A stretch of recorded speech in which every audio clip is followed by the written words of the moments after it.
Donc, bonjour. Aujourd'hui, on va faire la série de TD numéro 1.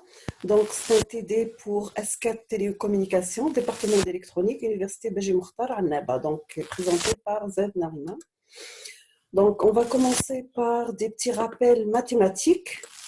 Donc, un signal est dit périodique s'il se renouvelle régulièrement dans le temps. Donc, nous avons plusieurs types de signaux sinusoïdaux et périodiques. Par exemple, le premier signal, c'est un signal périodique avec une période égale à grand T qui varie en fonction du temps. Deuxième signal, par exemple, c'est un signal triangulaire, donc qui varie en fonction du temps avec une durée égale à T. Troisième signal, c'est un signal sinusoïdal avec périodique de période grand T. La période d'un signal périodique est le temps qui s'écoule avant que ce signal ne se répète. Donc la période se note grand T et s'exprime en secondes. La fréquence est le nombre de périodes par unité de temps, se note petit f et s'exprime par f égale 1 sur grand T, sachant que T exprimé en secondes, f exprimé en S-1 ou bien en Hertz. Nous avons les signaux sinusoïdaux, sinus et cosinus sont des exemples particuliers de signaux périodiques. Donc, exemple, le premier signal, c'est un signal sinus, puisque nous avons sinus 0 égale à 0, donc on commence à partir de 0. Deuxième signal, c'est cosinus, donc il est périodique. D'une manière générale, un signal sinusoïdal peut s'exprimer ainsi sous la forme suivante. Donc, nous avons U de t égale à U chapeau sinus 2 pi ft plus phi. Donc, avec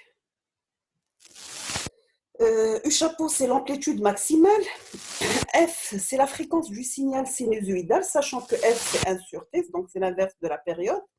Avec T, sa période, le phi, c'est son déphasage. Donc, nous avons un exemple d'un signal sinusoïdal.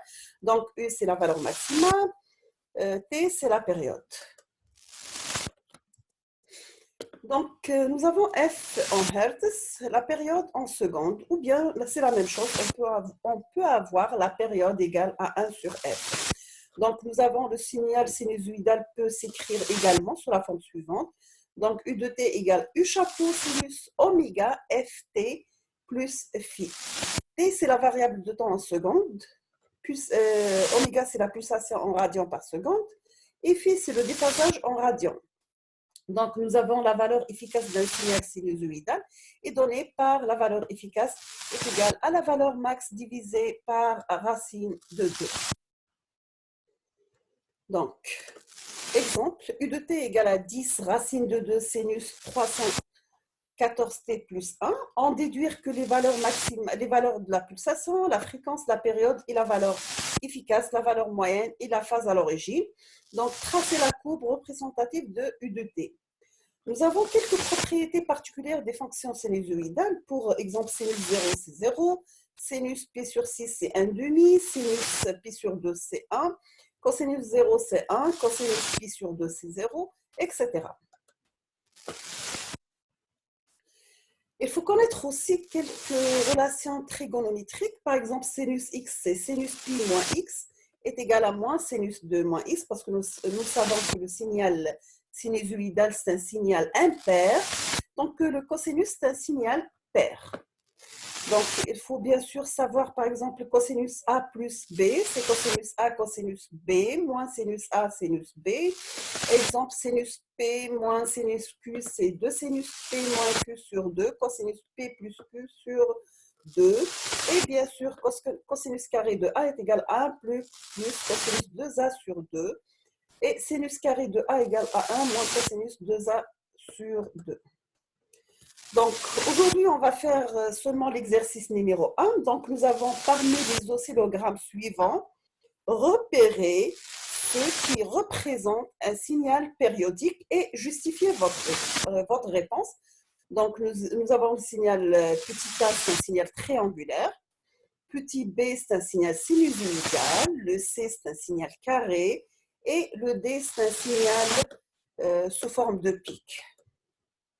Donc, la solution, on voit clairement que les signaux A et B sont périodiques car il y a répétition du même motif avec la même durée de la période. Par contre, les signaux C et D ne sont pas périodiques car le même motif ne se répète pas avec la même durée. D'accord? Donc, je vous remercie infiniment et je vais laisser l'exercice numéro 2 pour la prochaine séance. À la prochaine. Donc, merci. Donc, je vous remercie infiniment pour votre attention.